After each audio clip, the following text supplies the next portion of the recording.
dalam hidup kami sehari lepas hari. Kami tidak pernah bisa lepas daripada kebenaran-kebenaran firman-Mu. Karena melalui firman-Mu itulah Tuhan, Engkau menuntun dan menolong kami dengan hikmat-Mu ya Tuhan. Berkati pemberitaan firman-Mu pada saat hari ini. Kau berkati hamba-Mu yang sepenuhnya bergantung kepada Tuhan. Dan biar Engkau sendiri berfirman Tuhan melalui hamba-Mu, sehingga kami yang mendengar baik juga memberitakan sama-sama diberkati oleh Tuhan. Terima kasih Tuhan, kami siapkan waktu ini untuk Engkau isi dengan firman-Mu. Terpujilah nama-Mu. Hanya di dalam nama Yesus Kristus kami berdoa dan mengucap syukur. Haleluya. Amin. Silakan duduk Bapak Ibu sekalian. Shalom. Apa kabarnya?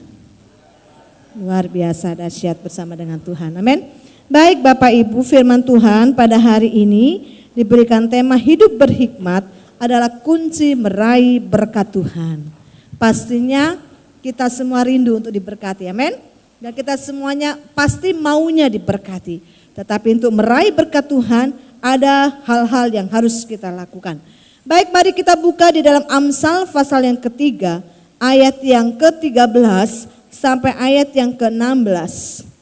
Amsal pasal 3 ayat yang ke-13 sampai ayat yang ke-16, bunyi firman Tuhan, berbahagialah orang yang mendapat hikmat, orang yang memperoleh kepandaian, karena keuntungannya melebihi keuntungan perak dan hasilnya melebihi emas.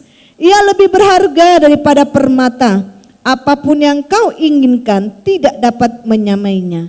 Umur panjang ada di tangan kanannya, di tangan kirinya kekayaan dan kehormatan. Saudaraku sekalian, firman yang kita baca adalah Amsal yang ditulis oleh Raja Salomo. Setelah Daud meninggal,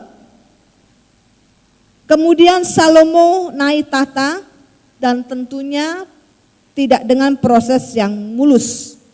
Kenapa Bapak Ibu? Karena sang kakak, yaitu anak tertua dari Daud yang bernama Adonia, sangat berambisi sekali mewarisi tata pemerintahan daripada ayahnya. Kalau kita telusuri dari kitab 1 Raja-Raja, di situ banyak diceritakan bagaimana perjalanan kerajaan daripada Daud, pemerintahan Daud sampai kepada Salomo. Tetapi akhirnya Salomo lah yang dapat naik tahta, dan pastinya dengan dukungan penuh dari panglima-panglima. Salah satunya adalah Panglima Benaya, ada Imam Sadok, dan ada Nabi Nathan. Pada saat Salomo menjadi Raja Israel, Bapak Ibu, ternyata Salomo sangat terkenal. Dan terkenalnya karena hikmatnya yang luar biasa. Saudaraku, latar belakang penulisan daripada Salomo ini dapat kita baca di dalam 1 Raja-Raja pasal yang ketiga ayat 5 sampai ayat ke-14. Saya akan bacakan, Bapak Ibu simak ya. Jadi kalau kita semakin baca firman Tuhan semakin menarik ceritanya, semakin menarik dan semakin kita mau tahu ceritanya sampai habisnya bagaimana. 1 Raja-Raja 3 ayat 5 sampai ayat 14 saya baca. Di Gibeon itu Tuhan menampakkan diri kepada Salomo, ya, dengar, dalam mimpi pada waktu malam. Jadi Bapak Ibu, karena begitu dekatnya Salomo dengan Tuhan, dikatakan sampai Tuhan menampakkan diri. Ada sesuatu encounter, ada satu jamahan, ada satu pendekatan Tuhan lakukan, hingga pada saat itu Allah bisa berbicara ya langsung kepada Salomo. Salomo dalam mimpi pada waktu malam, berfirmanlah Allah, mintalah apa yang hendak kuberikan kepadamu. Lalu Salomo berkata, engkaulah yang telah menunjukkan kasih setiamu yang besar kepada hambamu Daud ayahku, sebab ia hidup di hadapanmu dengan setia, benar dan jujur terhadap engkau, dan engkau telah menjamin kepadanya kasih setia yang besar itu dengan memberikan kepadanya seorang anak yang duduk di tahtanya seperti pada hari ini. Maka sekarang ya Tuhan Allahku, engkaulah yang mengangkat hambamu ini menjadi raja menggantikan Daud ayahku, sekalipun aku masih sangat muda dan belum berpengalaman. Demikianlah hambamu ini berada di tengah-tengah umatmu yang kau pilih, suatu umat yang besar yang tidak terhitung dan tidak terkira banyaknya. Maka berikanlah kepada hambamu ini hati yang faham, menimbang perkara untuk menghakimi umatmu dengan dapat membedakan antara yang baik dan yang jahat. Sebab siapakah yang sanggup menghakimi umatmu yang sangat besar ini? Lalu adalah baik di mata Tuhan bahwa Salomo meminta hal yang demikian. Jadi berfirmanlah Allah kepadanya, oleh karena engkau telah meminta hal yang demikian dan tidak meminta umur panjang atau kekayaan atau nyawa musuhmu, melainkan pengertian untuk memutuskan hukum, maka sesungguhnya aku melakukan sesuai dengan permintaanmu itu. Sesungguhnya aku memberikan kepadamu hati yang penuh hikmat dan pengertian, sehingga sebelum engkau tidak ada seorang pun seperti engkau, dan sesudah engkau takkan bangkit seorang pun seperti engkau. Dan juga apa yang tidak kau minta, ya tadi dia tidak meminta umur panjang dan sebagainya, aku berikan kepadamu. Baik itu kekayaan maupun kemuliaan, sehingga sepanjang umurmu tak akan ada seorang pun seperti engkau di antara raja-raja. Dan jika engkau hidup menurut jalan yang kutunjukkan dan tetap mengikuti segala ketetapan dan perintahku sama seperti ayahmu Daud, maka aku akan memperpanjang umurmu. Nah, saudaraku dikasihi Tuhan, Salomo pada saat dia mendapatkan satu penawaran, apa yang kau minta? Bapak Ibu, Salomo tidak meminta umur panjang, Salomo tidak minta kekayaan, Salomo tidak meminta nyawa. Saya ingat pada waktu ada iklan, ya, ada seorang jin gitu muncul dari kendi, ya, kemudian kamu saya berikan 3 permintaan.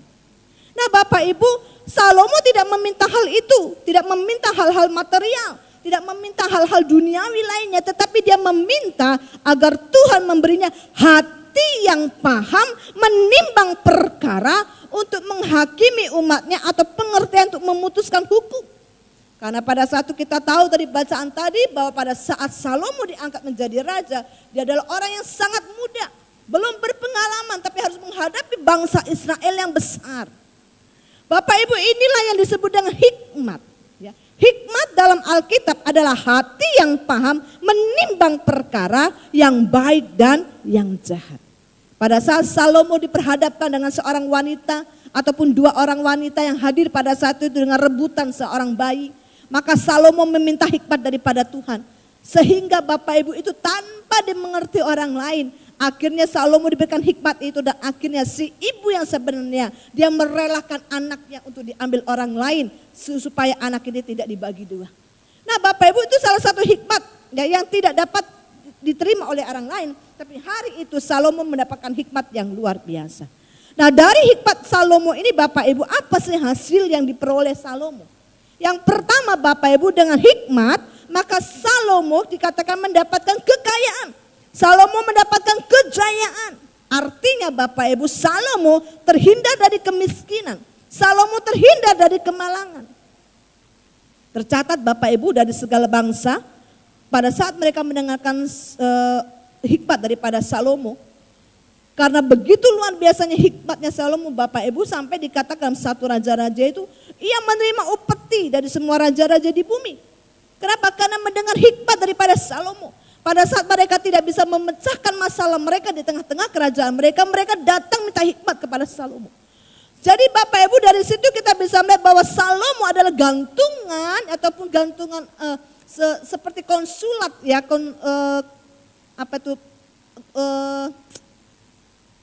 makanya bagian pertanyaan daripada bangsa-bangsa itu untuk mengenai masalah kenegaraannya pada saat itu.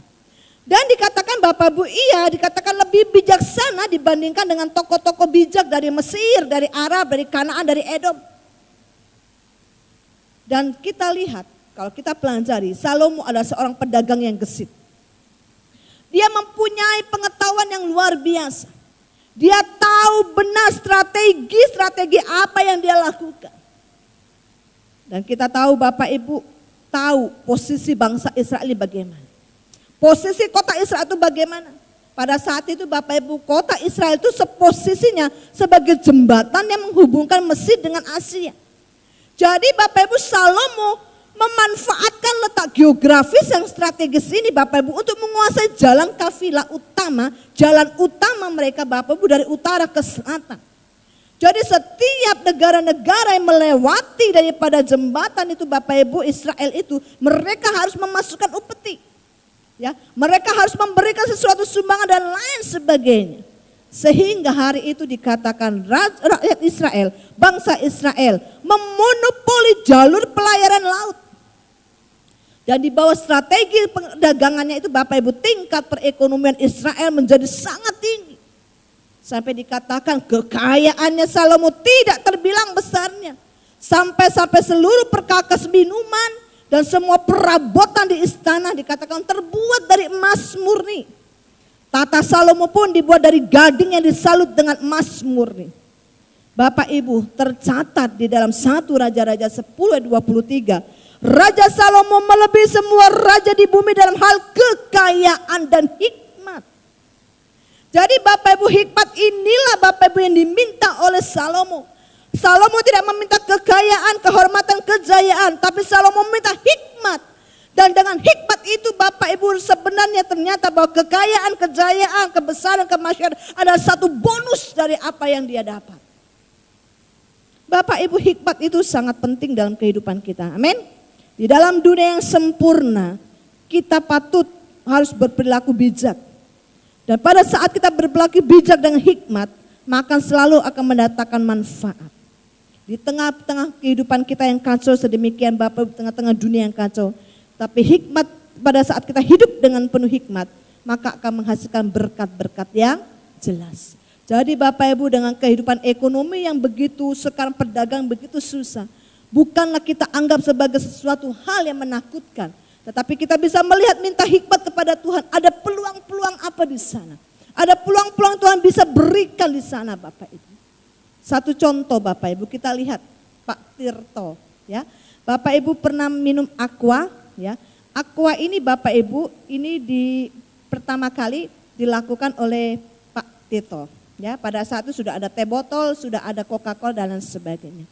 Satu saat di tengah-tengah kehidupan Pak Tirto ini Bapak Ibu, dia minta hikmat. Pak Tirto orang Kristen, ya. Dia punya rumah juga di daerah Pondok Labu di dekat kami. Saya pernah masuk rumahnya, besar sekali tanahnya. Bapak Ibu, dia bikin ini. Pada saat dia bikin ini Bapak Ibu, dia tertawain sama teman-temannya. Itu apa? Ya, dia tuh orang Jawa Timur Bapak Ibu. Bilang, gawe apa kok banyu kok diwadahi kayak gini, ya. Untuk apa? Mana ada yang mau beli? Katanya. Bapak Ibu, tetapi Pak Tirto Bapak Ibu, dia tetap mengemasi air ini Bapak Ibu, kemudian dia jual, dia kelilingin.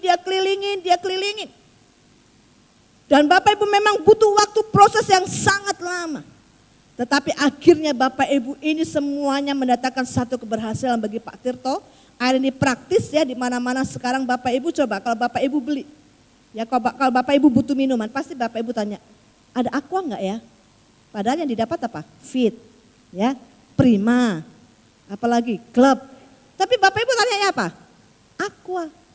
Kenapa Pak Tirto pada saat memberikan ini Bapak Ibu, dia penuh dengan tantangan yang luar biasa.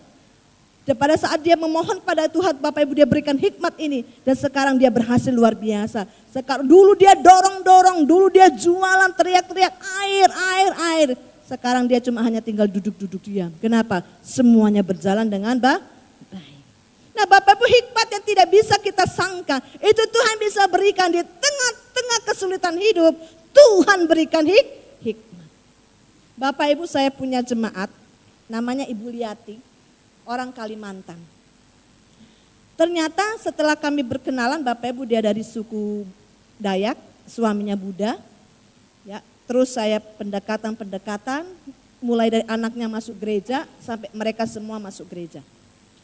Bapak Ibu, orang-orang Kalimantan itu ternyata adalah orang-orang yang jauh dari pendidikan. Ya. Saya pernah ketemu dengan anak muda dari Kalimantan di Malaysia Bapak Ibu.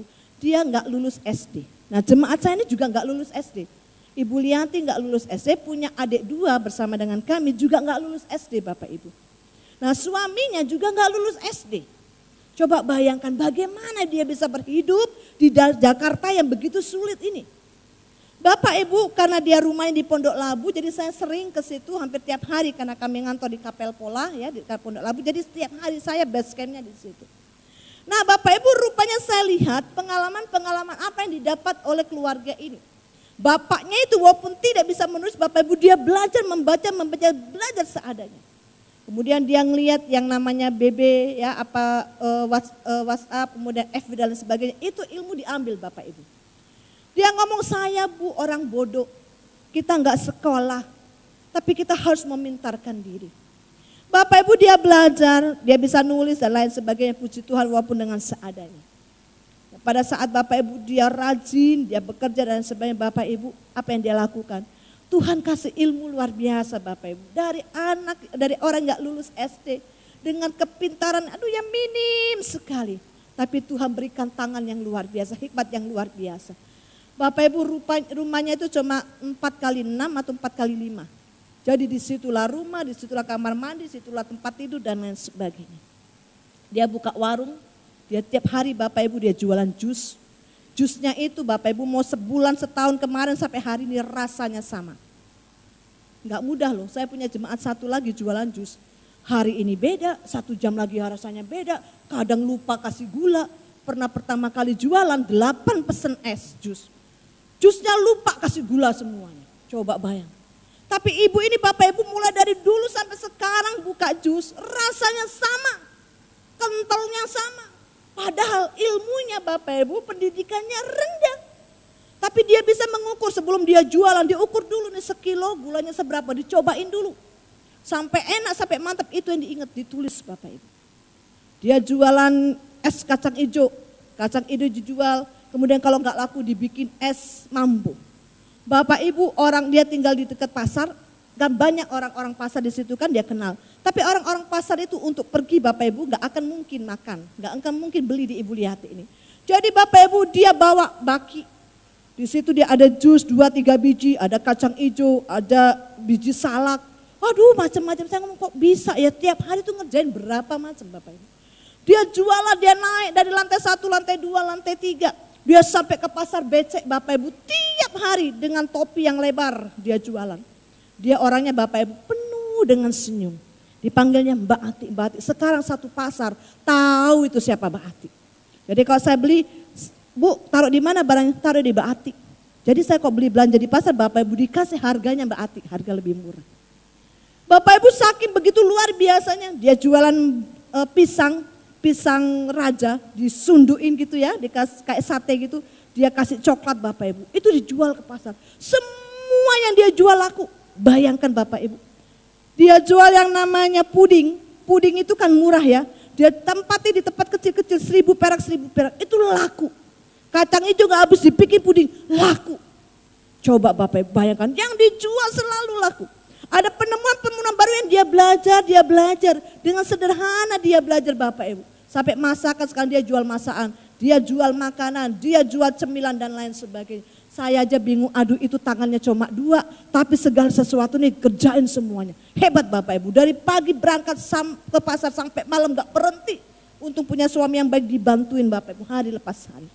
Dan saya mau katakan Bapak Ibu, dia adalah orang yang setia datang kepada Tuhan. Dan hidupnya tidak pernah kekurangan, amin.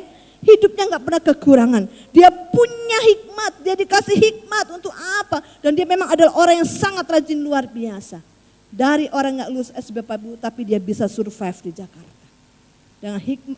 Dengan keberadaan yang sangat minim sekali, tapi dia bisa survive. Dia pantang meminta, tapi dia tetap terus bekerja Bapak Ibu, luar biasa. Ini satu contoh yang luar biasa. Maka tuh kalau saya lihat laki-laki malas, saya bilang tuh belajar sama Ibu Liati.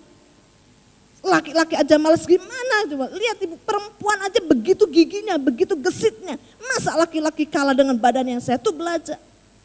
Membuat dia apa? Jerah Bapak Ibu. Kalau perempuan aja bisa tough, kalau perempuan aja bisa giat, ya sukses, bisa melakukan segala sesuatu. Masa laki-laki tidak bisa? Tetap terus Bapak Ibu. Nah Bapak Ibu dikasih Tuhan, ini adalah beberapa contoh yang saya lihat bagaimana orang yang memang datang kepada Tuhan diberikan hikmat yang tadinya mungkin dia tidak bisa terbatas. Tapi Tuhan mampukan dan bisa survive luar biasa. Satu saat ada seorang ibu dan bapak petani. Mereka adalah penanam petani kacang Bapak Ibu. Pada saat musim kacang lagi turun Bapak Ibu, itu panennya besar tapi harganya turun. Nah Karena pas kacangnya begitu banyak saat itu Bapak Ibu, dia bingung mau diapain nih kacang segini banyaknya. Ya, sedangkan harga kacang turun, kalau dijual pun tidak dapat balik modal.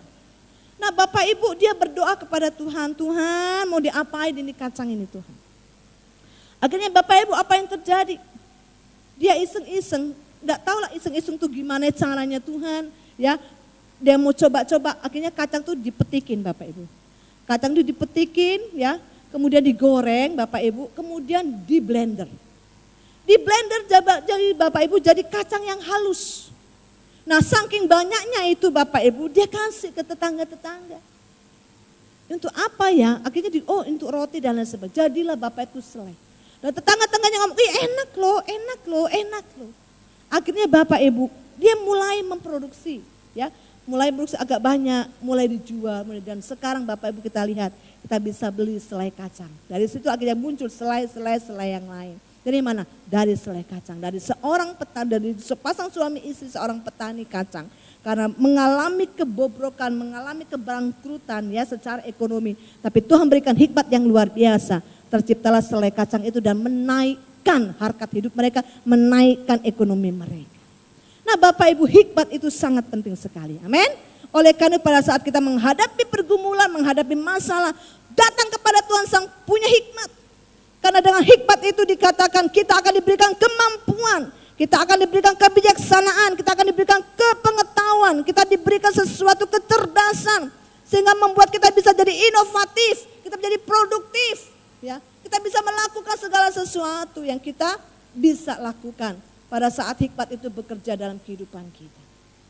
Bapak Ibu sekalian, tetap terus meminta hikmat, karena dari hikmat itulah kita bisa terhindar dari segala kemalangan ataupun kemiskinan. Amin Bapak Ibu. Pada saat kau menghadapi masalah, katakan, Tuhan kasih aku hikmat, kasih aku peluang Tuhan, aku harus melakukan sesuatu apa.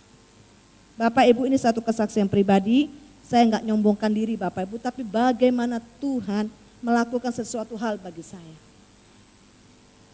Pada saat Bapak meninggal Bapak Ibu, kami enggak punya asuransi dan lain sebagainya, tapi ada berkat Tuhan uang kematian. Ya. Pada saat uang kematian itu kami terima Bapak Ibu, ada sejumlah uang yang kami bisa dapat, enggak terlalu banyak. Ada orang yang ngomong, Bu Liana, emang uangnya Pak Marbun berapa duit itu asuransinya? Sampai ada yang tanya begitu Bapak Ibu, dalam hati saya, mau tahu aja, padahal enggak ada Bapak Ibu. Ada orang ngomong, Bu, bukannya asuransi Bapak 1M? Enggak ada Bapak Ibu, itu omongan-omongan di luar. Tapi saya ngomong, kok bisa ya, dari mana orang tuh ngomong begitu? Orang enggak ada uang kok, enggak ada asuransi. Nah Bapak Ibu, jadi berkat-berkat Tuhan itu saya membayar segala sesuatu yang dibutuhkan pada saat kematian dan lain sebagainya. Ada sisa uang dalam kami Bapak Ibu. Kemudian saya serahkan, saya panggil anak-anak saya ngomong gini, Dek, ini ada sisa uang. Waktu Papa meninggal ada uang sekian, ini untuk kalian bertiga, saya bagi 3. Ini adalah jatah kalian masing-masing untuk kuliah. Tapi kata mereka, ya udah Mama pegang aja gitu. Bapak Ibu, pada saat saya pegang, saya ngomong sama Tuhan, Tuhan ini berkat yang Tuhan berikan kepada saya. Kalau untuk anak saya pertama kuliah, jatahnya dia, saya kira masih bisa lah sanggup dia sampai S1. Tapi kalau untuk anak yang kecil Tuhan, dengan uang segini untuk kuliah sampai S1, karena jaraknya masih jauh, 8 tahunan ya, itu 4 tahun, itu kayaknya uang tuh tidak cukup Tuhan untuk anak ini sampai S1. Saya serahkan uang ini kepadamu Tuhan, supaya melalui uang ini kami dicukupkan, uang kami enggak habis Tuhan, tetapi ada sesuatu yang saya dapatkan. Bapak Ibu yang kasih Tuhan, saat saya berdoa, 2 minggu kemudian ada seorang ibu ngomong, Bu Liana, ada rumah kecil mau dijual Bu Liana. Dia tawarin 50 juta. Akhirnya Bapak Ibu, saya beli rumah itu dengan harga murah. 2 minggu kemudian ada rumah di Petamburan, dia ngomong lagi, Bu ada lagi Bu rumah dengan harga sekian. Harusnya mau dibeli ibu itu dengan jangkau 2 juta. Akhirnya saya beli Bapak Ibu, rumah kecil 18 meter. Seperti rumah Barbie. Ya. Saya beli rumah itu Bapak Ibu, saya kosin. Ada orang kos. Yang di sini udah tukang bakso kos.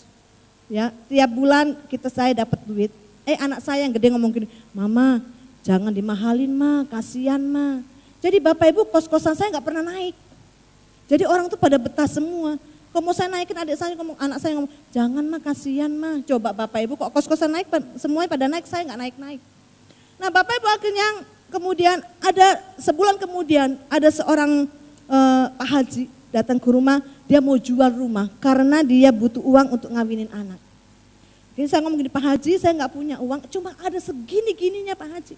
Ada 120 meter dengan 2 rumah Bapak Ibu, 60 meter. Dia ngomong, Bu tambahin lagi Bu. Saya ngomong, Pak saya nggak punya uang, ini adanya saya jujur sama Bapak. Kemudian dia minta uang muka, saya ngomong, Pak saya nggak punya, karena ini uangnya di deposito Pak. Jadi tidak bisa sembarang ambil.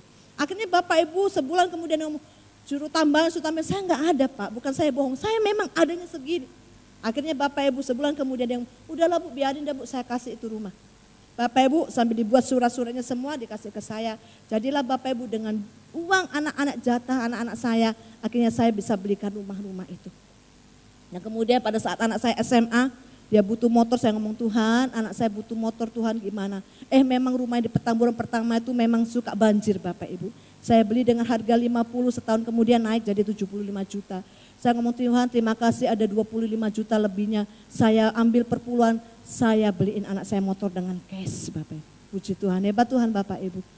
Nah itulah saya minta kepada Tuhan di tengah-tengah kesendirian saya minta hikmat sama Tuhan. Kenapa saya takut salah melangkah. Saya takut salah melangkah, uang ini habis, anak-anak saya ke sekolah itu saya takutkan. Saya minta hikmat Tuhan supaya Tuhan berikan kekuatan. Puji Tuhan Bapak Ibu sampai anak saya hari ini kuliah. Saya punya pikiran nanti kalau sampai anak ini nggak bisa kuliah saya jual rumah ini satu, bagian ini satu, bagian ini satu. Bapak apa Tuhan lakukan? Gak pernah sampai jual rumah saya. Kenapa?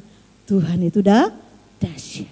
Dia berikan terus hikmat, diberikan kemampuan terus untuk saya bisa bekerja, untuk saya bisa menghasilkan, Tuhan berikan kekuatan untuk saya bisa menghidupi anak-anak. Itu semua karena tuh Tuhan. Hikmat yang daripada Tuhan itu dahsyat luar biasa Bapak. Tak tertandingi, jalan-jalan Tuhan tak terselami, tapi itu Tuhan bisa lakukan. Amin. Sekarang Bapak Ibu rumah saya yang harganya cuma 60 juta, itu sudah ditawar orang 200 juta. Bapak Ibu, apa enggak lipat-lipat duit saya balik. Tapi anak saya ngomong, jangan mah, kata orang Jawa ngomong, biar punya-punyaan, walaupun kecil, yang penting punya, katanya Bapak Ibu. Ya enggak apa-apa lah, itu nantilah lain ceritanya bagaimana. Tapi saya melihat Bapak Ibu, saya bukan nyombongin diri saya, tapi bagaimana Tuhan di tengah-tengah kekurangan saya, Tuhan berikan hikmat yang luar biasa dan Tuhan tuntun. Amin Bapak Ibu, dikasihi Tuhan. Ya, itu yang pertama, dengan hikmat maka kita akan memperoleh kekayaan, memperoleh kesejahteraan dan terhindar dari kemiskinan. Yang kedua Bapak Ibu, dengan hikmat maka Salomo dikatakan memperoleh umur panjang. Dengan hikmat Salomo memperoleh umur panjang. Di dalam Amsal pasal keempat ayat ke-10 dikatakan, hai anakku, dengarkanlah dan terimalah perkataanku supaya tahun hidupmu menjadi banyak. Hai anakku, dengarkanlah dan terimalah perkataanku supaya tahun hidupmu menjadi banyak. Bapak Ibu, menurut pikiran manusia, ukuran umur panjang ditentukan tubuh yang sehat. Ya. Pemeliharaan kesehatan yang baik, keuangan cukup dan hidup yang baik dan seimbang. Oleh karena itu hari-hari ini Bapak muncul banyak obat-obatan untuk mengerem proses penuaan. Ya, supaya kita tetap awet muda, supaya tetap cantik, hidup makin lama dan lain sebagainya. Aduh banyak sekali Bapak Ibu, kalau kita ikutin sebagai wanita juga pusing. Suplemen ini bagus, ini bagus, ini bagus. Wow, ada diet mayo, diet ini dan sebagainya. Bapak Ibu jangan main-main tuh, diet mayo itu mahalnya kayak apa Bapak Ibu. 1 bulan 2,5 juta diet mayo. Saya lihat apa aja dietnya. Pagi hari makannya cuma apa? Cuma kurma 1 sama apa gitu. Kalau siang itu cuma telur sama wortel 2 biji. Jadi kalau ikut diet mayo itu Bapak Ibu itu diantarin sampai ke rumah. Dibuka ya ampun isinya cuma telur sama kentang. Malam lain lagi, tapi nggak ada daging dan lain sebagainya. Cuma ya itu kentang, wortel, brokoli dan gitu. Sampai ada seorang suami ngomong, Mama itu kalau kamu beli sendiri mah nggak sampai 2,5 juta itu sebulan. Akhirnya Bapak Ibu teman saya 2 minggu nggak kuat, nggak tahan makan itu kata. Aduh gemeteran saya, gemeteran, kapan, waduh kepengen. Bapak Ibu gagal dietnya. Kenapa? Gak tahan cuma makan telur sama kentang siang hari, malam hari cuma minum air putih dan apa dan 2,5 juta Bapak Ibu, makanannya gak sampai segitu. Tapi apa? Karena proses enak dilayani dan lain sebagainya. Nah Bapak Ibu dikasih Tuhan, itu menurut pikiran manusia, umur panjang ditentukan dengan tubuh yang sehat, olahraga dan sebagainya. Boleh, bagus olahraga. Tapi Bapak Ibu, banyak orang juga olahraga pun juga ada yang Tuhan panggil. Oleh karena itu Bapak Ibu dalam 1 Samuel pasal 26a dikatakan yang menentukan umur kita adalah Allah. Tuhan yang menghidupkan, Tuhan yang mematikan. Sebab itu yang terutama untuk mendapatkan panjang umur dikatakan kita harus takut kepada Allah. Tetapi juga jangan mengabaikan pemeliharaan tubuh. Di dalam Markus pasal 6:31 Bapak Ibu pada saat Yesus menyelesaikan pelayanannya dengan mengasih makan 5.000 orang, para murid-muridnya kecapean. Kemudian murid-murid Tuhan ngomong gini, kesini sebentar. Sekarang kalian beristirahat sebentar. Supaya nanti kita akan melanjutkan perjalanan lagi. Bapak Ibu, itu ada prinsip pemeliharaan kesehatan dengan baik. Tuhan Yesus menyuruh murid-muridnya mengerjakan itu. Bisa saja Bapak Ibu Tuhan memberikan mujizat, ya. Tuhan bisa membuang kelelahan daripada para murid. Tuhan bisa memberikan kekuatan yang baru kepada murid, tapi Tuhan tidak melakukannya. Kenapa Bapak Ibu justru di tengah-tengah istirahat ini Bapak Ibu itu adalah salah satu cara yang Tuhan berikan supaya ada pemeliharaan tubuh yang wajar. Dan itu harus dikerjakan. Nah Bapak Ibu dikasih Tuhan, dikatakan dengar dan terimalah perkataan hikmat. Artinya Bapak Ibu pada saat kita diberikan hikmat, pada saat kita diberikan pengetahuan, pada saat kita diberikan sesuatu yang bisa kita kerjakan dengan baik dikatakan, maka hidupmu akan berbuah-buah sehingga umurnya ditambah lagi.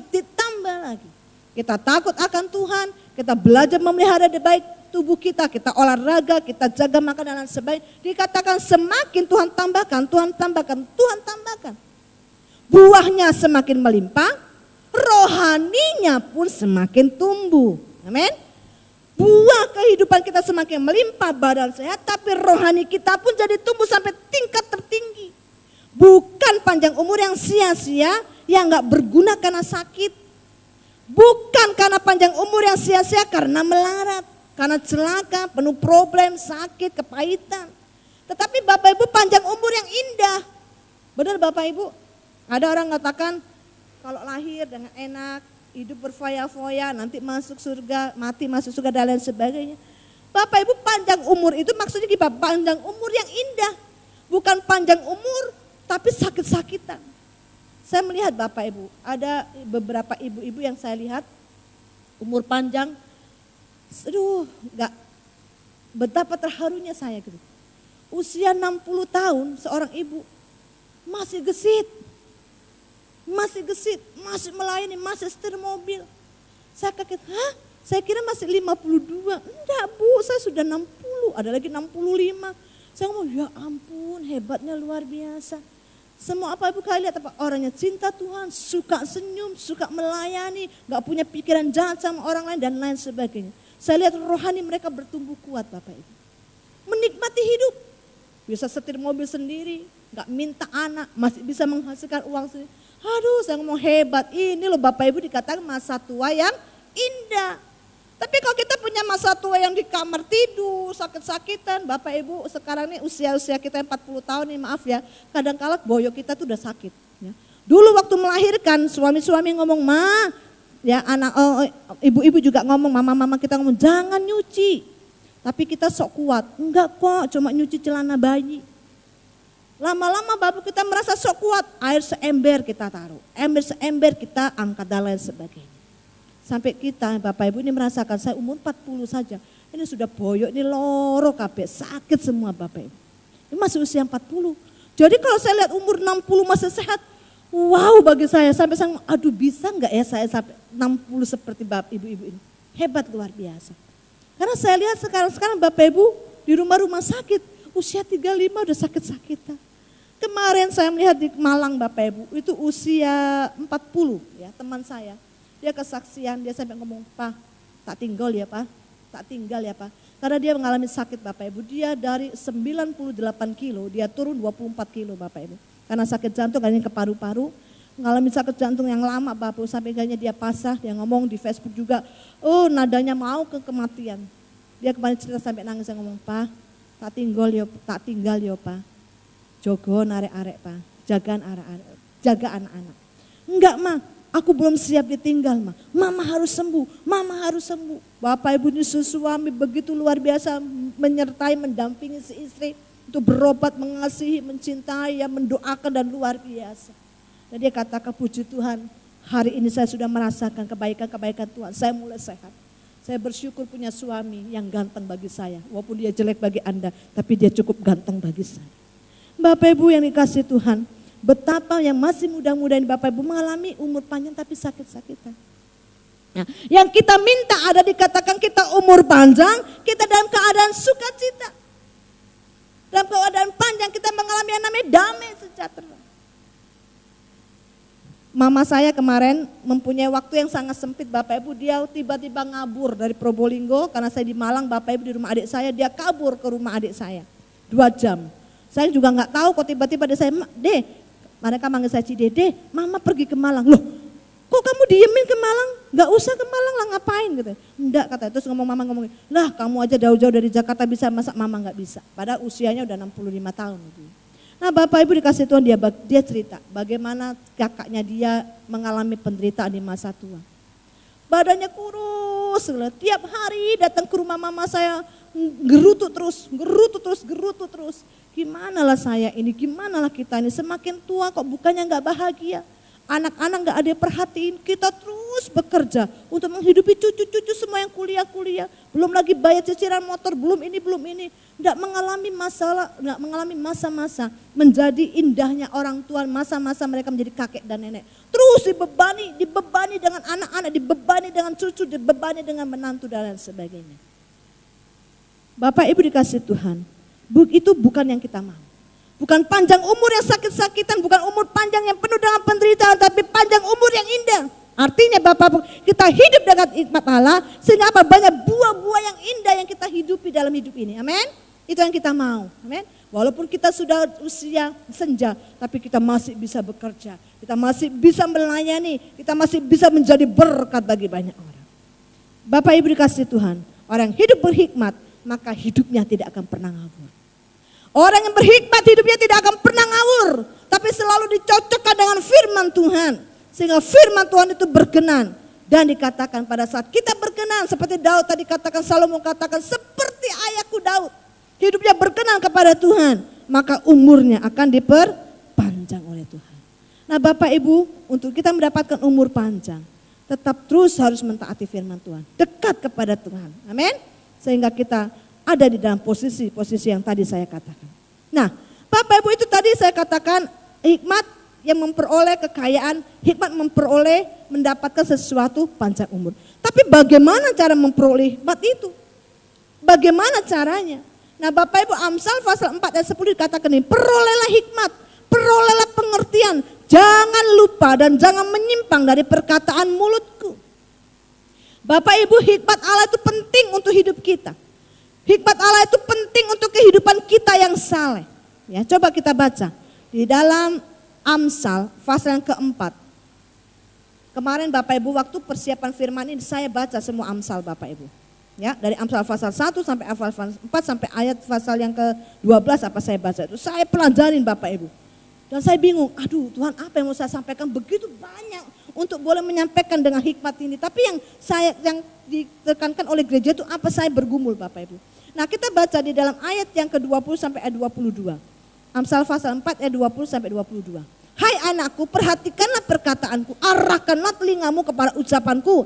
Janganlah semuanya itu menjauh dari matamu, simpanlah itu di lubuk hatimu.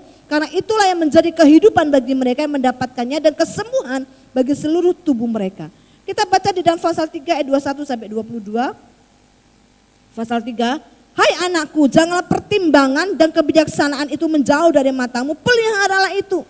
Maka itu akan menjadi kehidupan bagi jiwamu dan perhiasan bagi lehermu. Maka engkau akan berjalan di jalanmu dengan aman dan kakimu tidak akan pernah terantuk. Bapak dikasih Tuhan, dikatakan harus mencari hikmat. Bagaimana supaya kita memperoleh hikmat? Harus dicari. Harus mencari hikmat itu. Memang mendapatkan hikmat, mencari hikmat dan mendapatkan hikmat semacam itu memang tidak mudah. Tidak gampang Bapak Ibu. Tetapi dikatakan hikmat itu akan diberikan kepada mereka yang tekun bersedia membayar harga. Dengan cara apa? Mencari dengan benar-benar, mencari dengan membaca firman Tuhan, mencari dengan sungguh-sungguh, mencari dengan ketekunan yang luar biasa. Itu artinya membayar harga. Tadi pagi saya mendapatkan firman. Bapak Ibu tiap pagi kalau kita mau mandi, pasti Bapak Ibu gak punya rencana bangun tidur mau sikat gigi. Rencananya enggak kan? Enggak mungkin kan? Enggak ada Bapak Ibu merencanakan besok pagi mau sikat gigi. Kenapa? Karena itu kalau sudah masuk kamar mandi, sudah dengan sendirinya itu kita sikat gigi. Betul ya? Nah demikian pula dengan baca firman Tuhan Bapak Ibu. Pada saat kita bangun pagi hari itu sudah menjadi lifestyle. Jadi gaya hidup kita, gak usah disuruh-suruh tapi jadi gaya hidup. Ambil firman Tuhan, bersaat teduh kita baca firman Tuhan. Nah itu yang Tuhan rindukan bagi orang mau membayar harga, kebiasaan, bukan kebiasaan, satu karakter, satu tindakan yang sudah menjadi gaya hidup bagi kita. Nah itu membayar harga Bapak Ibu, sebelum kita makan, sebelum kita ngapa-ngapain, baca firman Tuhan dulu. Diisi dulu dengan firman Tuhan, itu bukan sesuatu yang gampang. Belum lagi kok kesiangan bangun dan lain sebagainya. Tapi harus membayar harga untuk itu. Jadi lifestyle bagi kita semuanya. Itu artinya apa? Ketekunan, tekun mencari Tuhan, tekun mencari hikmat. Nah, Bapak Ibu hikmat itu dapat disalurkan menurut dua jalur Bapak Ibu. Yang pertama dikatakan melalui pendidikan. Ya, karena melalui pendidikan seseorang akan mengalami perubahan rohani yang mencakup hal berbalik daripada kejahatan menuju kepada pengenalan akan Allah. Hubungan kita dengan Allah menjadi langkah pertama dalam memperoleh hikmat sejati. Oleh karena itu orang percaya harus takut akan Tuhan dan membenci kejahatan. Nah Bapak Ibu dikatakan untuk mendapatkan hikmat itu dikatakan mempunyai dua saluran. Pertama dengan melalui pendidikan. Karena melalui pendidikan itu Bapak Ibu budi kita diubahkan. Kita mendapatkan sesuatu pembelajar dan lain sebagainya. Saya sering ngomong sama anak-anak, sepintar apapun tetap baca firman Tuhan. Saya sangat terkesan sekali dengan khotbah daripada Bapak Hendy Kasidi. Bagaimana seorang anak yang tadinya nilainya jelek terus dikata-katain oleh mamanya dibanding-bandingkan dengan adiknya. Sampai satu saat gurunya ngomong, "Dek, mulai sekarang berani bayar harga enggak? Dengan membaca 5 pasal dalam sehari baca Alkitab." Bapak Ibu apa yang dia lakukan? Pada saat dia setia membayar itu, membayar harga, membaca Alkitab 5 pasal tiap hari. Apa yang Tuhan lakukan? Anak itu mendapatkan hikmat Allah yang luar biasa. Dari anak yang tidak mempunyai ranking, anak itu menjadi ranking 2. Akhirnya pada saat SMP Bapak Ibu dengan sekolah di yayasan yang sama dia ketemu lagi. Noni masih baca Alkitab lagi. Oh tetap Bu, 5 pasal. Nah sekarang saya baca 10 pasal. Kok banyak banget? Itu bonus untuk Tuhan. Kenapa Bapak Ibu di dalam baca firman itu ada hikmat yang luar biasa. Saya selalu tekankan pada anak-anak terus ngingetin. Sepintar-pintar apa baca firman. Udah baca firman belum? Udah baca firman belum? Udah baca firman Tuhan belum? Selalu harus baca Alkitab dan saya pun sebagai orang tua Bapak Ibu tetap terus meneladankan baca Alkitab tiap hari. Saya punya kebiasaan baca Alkitab tiap hari dan saya garisin Bapak Ibu. Ini Alkitab saya yang sudah lama jadi dari Alkitab Kejadian sampai Wahyu ini semua digarisin. Ya. Sekarang saya baca Alkitab yang edisi keuangan, finansial. Saya diberikan Tante Oli waktu ulang tahun jadi saya baca mulai dari awal Kejadian sekarang sudah mulai masuk bilangan ke sana, sudah mau habis yang namanya kitab Taurat itu. Saya baca tiap hari. Kemarin malam saya buka lagi hadiah dari Pak Suratno Alkitab Hidup Berkelimpahan. Yang Hidup Berkelimpahan saya sudah lama Bapak itu sudah rusak-rusak ya karena saya juga baca tiap hari. Kemudian Bapak Ibu dapat lagi tapi Hidup Berkelimpahan tapi dalam edisi study lagi. Saya ngomong waduh Tuhan ini belum habis dikasih tugas lagi mesti baca lagi. Jadi saya mesti ambil Bapak Ibu ini pagi, ini sore, ini pagi, ini sore. Ya, 1 pasal, 2 pasal yang penting tiap hari. Lifestyle untuk membaca Alkitab. Nah Bapak Ibu ada satu pendidik bagaimana supaya ada satu perubahan yang kita dapatkan, satu hikmat yang kita dapatkan. Itu pembelajaran. Yang kedua Bapak Ibu melalui pengabdian. Ya. Hikmat adalah untuk orang yang mengerti nilainya. Hikmat adalah untuk orang yang mengerti nilainya. Oleh karena itu harus mencari dengan tekun. Karena dikatakan nilai hikmat itu lebih besar daripada emas permata. Dengan hikmat Bapak Ibu maka emas permata akan kita bisa beli. Waktu anak-anak kecil Bapak Ibu itu ada tukang sampah kan suka lewat di rumah ya. Ada bapak-bapak namanya Pak Mustakim Bapak Ibu. Dia panggil namanya Pak Takim, dia suka ngambil sampah-sampah. Saya ngomong gini sama anak saya, waktu anak saya masih kecil-kecil. Saya ngomong, Dek Coba kamu lihat Takim itu. Menurut kamu kira-kira sebulan itu gajinya berapa? Waktu itu gaji antara 300 sampai 400 ribu sebulan, 30 hari. Terus saya tanya, coba kalau pembantu berapa? Ya waktu itu 500 sampai 600 ribu. Kira-kira nih, kalau kamu sekolah pinter, kamu kerja bagus, uang yang sebulan didapat sama bapak tukang sampah itu 300-400 ribu, bisa nggak kamu dapetin sehari? Bisa. Kalau 1 jam 2 jam bisa nggak kira-kira? Bisa. Tapi saya buka pengertian mereka bahwa kalau kita pakai hikmat, kita pinter, ya kita berpendidikan, maka Bapak Ibu Tuhan akan mengirimkan berkat-berkat bagi kita. Amin. Yang dicari orang dalam waktu sebulan, kita bisa dapatkan dalam jangka waktu yang lebih pendek. Kenapa? Main di pikiran. Amin. Main di pikiran. Saya punya adik ipar Bapak Ibu. Dia orang Chinese Palupo. Ya. Dia cuma S1. Dia dulu pengen jadi dokter. Tapi waktu dia ngelamar jadi dokter itu Bapak Ibu sekolah dokter, dia nggak keterima. Padahal nilai dia bagus. Dia orang pinter. Tapi nggak bisa masuk fakultas kedokteran. Nah, kemudian dia bekerja Bapak Ibu di pabrik Sasa, ya seperti Ajinomoto dan lain sebagainya Bapak Ibu. Dia dari kuliah, dia kerja di McDonald, ya. Kemudian setelah S1 dia kerja di perusahaan itu. Dan dia ketemu dengan adik ipar saya, jadi ipar sama ipar di Bapak Ibu ketemu. Dan Bapak Ibu dia dikasih daerah untuk lokasinya itu di daerah Indonesia Timur. Dia berkembang Bapak Ibu, berkembang. Sampai waktu terakhir itu gaji dari sarjana ya, S1 30 juta. Kemudian dia ditawarin sama Double Mint Bapak Ibu. Double Mint permen karet itu ya. Nah, waktu ditawarin permen karet itu Bapak Ibu, dia minta gaji 2 kali lipat dari gajinya sekarang. Tahu Bapak Ibu apa yang dialami? Dikasih itu sama perusahaan. Kenapa? Otaknya pintar. Luar biasa otaknya pintar. Gaji perempuan Bapak Ibu 60 juta. Apa enggak melongo tuh yang pria-pria. Wow, perempuan S1. Pernah mereka ketemu teman-temannya yang sudah jadi dokter.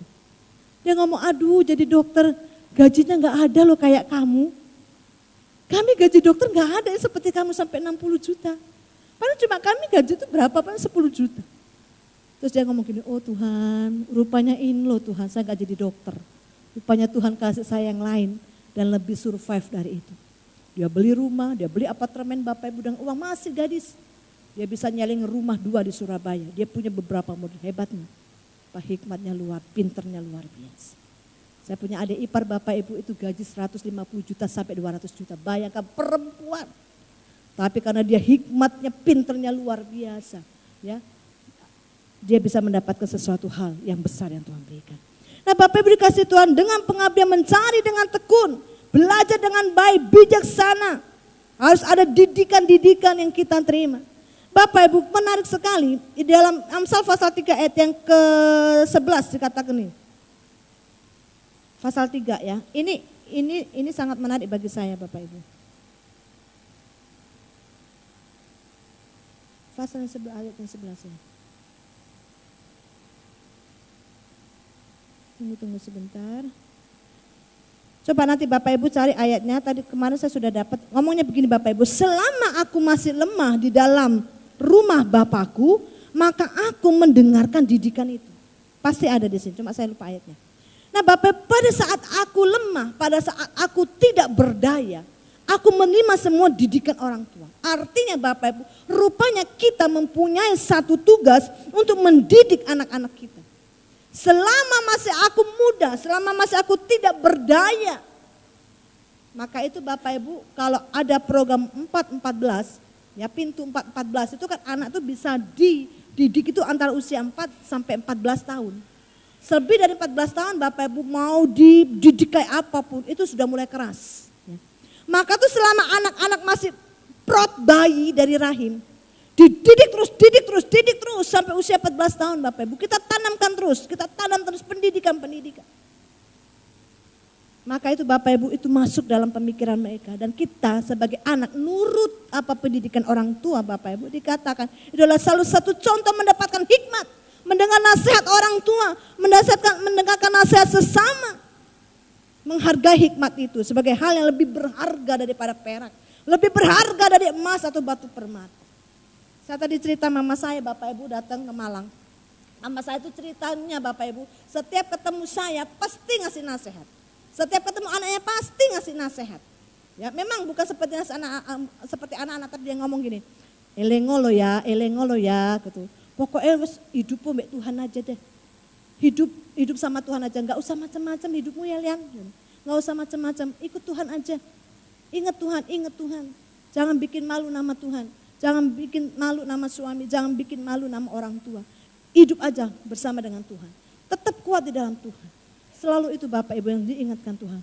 Ya, jadi dia pada saat saya melayani dia ada rasa sukacita, dia mau, Lian tetap ingat Tuhan ya. Tetap terus bekerja untuk Tuhan, tetap terus. Bapak Ibu tuh saya sudah tua segini, dinasehati sama orang tua saya. Iya ma pasti. Yang penting mama doain terus ya, Bapak Ibu ya mama tetap akan doakan. Dan Bapak Ibu itu saya lakukan juga bagi anak-anak saya. Setiap saya makan pasti ada nasihat yang saya diberikan. Pasti ada nasihat saya berikan. Nanti kalau kamu udah gede ya, Koko jangan lupa adik. Kalian tiga bersaudara harus saling mengasihi, harus kuat, harus solid jadi satu saudara. Kalau Koko nanti punya ponaan, harus dikasih ponaannya, harus dicintai ponakannya. Si Koko juga harus belajar mengasihi ponakan. Ya kalau ulang tahun dan sebagainya. Ada sesuatu hal yang saya tanamkan. Kenapa? Itu adalah satu bentuk anak-anak itu mendapatkan hikmat. Amin. Karena dengan hikmat itu akhirnya Bapak Ibu dia bisa menghargai hikmat itu dan dia bisa belajar menghidupi hikmat itu.